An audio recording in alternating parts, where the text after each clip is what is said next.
All right, everybody, gather round. Let's be honest, flying can be glamorous one minute, a total nightmare the next. Today, we're taking a look at the lighter side of air travel, focusing on those little things we do that can make us the unintentional villains of someone else's journey. Because let's face it, you might be the star of your own travel story, but you might be the villain in someone else's travel story without even knowing it. Get ready to laugh at yourselves, folks, because we're about to reveal some of the most common air travel faux pas.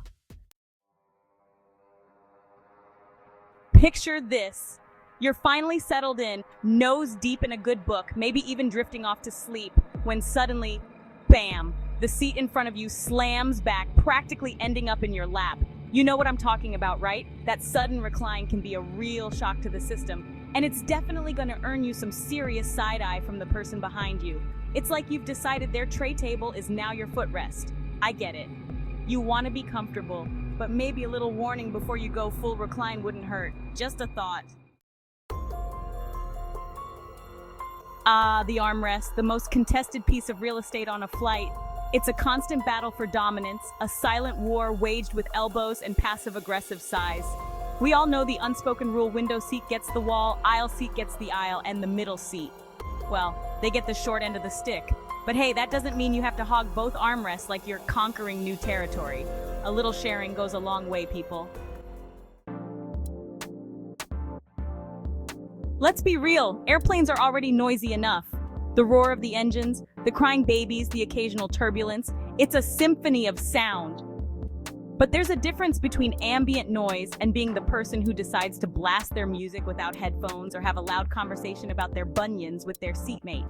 I'm just saying, a little volume control goes a long way in making the flight more pleasant for everyone. Trust me, nobody wants to hear your rendition of Bohemian Rhapsody at 30,000 feet. You know those amazing people who are responsible for our safety and well-being at 30,000 feet? Yes, the flight attendants. They're not just there to serve drinks and snacks, they're also trained professionals who guide us through safety procedures. So when they ask you to put your seat up or fasten your seatbelt, please just do it. Ignoring them is not only disrespectful, but it can also be dangerous. Plus, they have a whole cart of snacks, and you don't want to be on their bad side, do you? The window seat, the coveted spot for those who love a good view and a little extra wall support. But with great power comes great responsibility, my friend. If you're in the window seat, you're basically the gatekeeper for the entire row.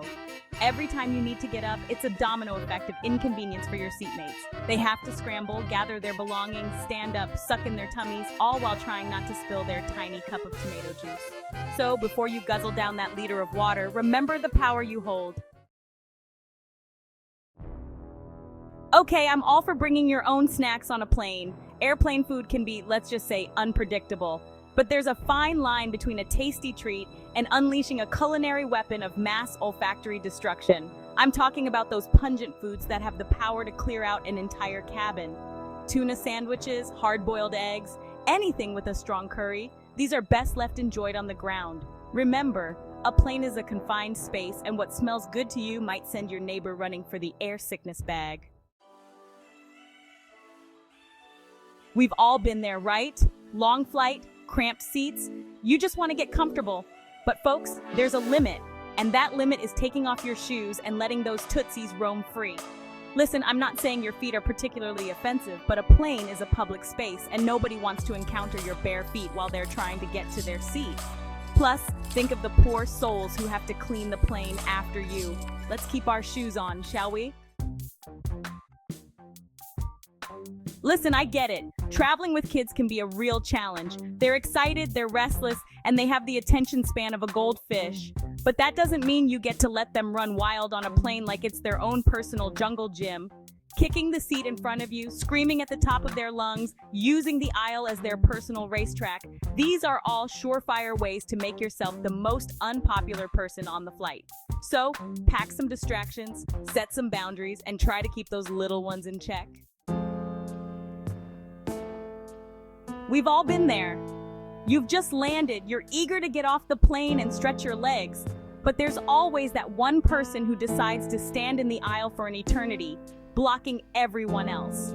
They're rummaging through their bags, having a casual chat with their neighbor, completely oblivious to the growing line of impatient passengers behind them. Come on, people, let's be efficient.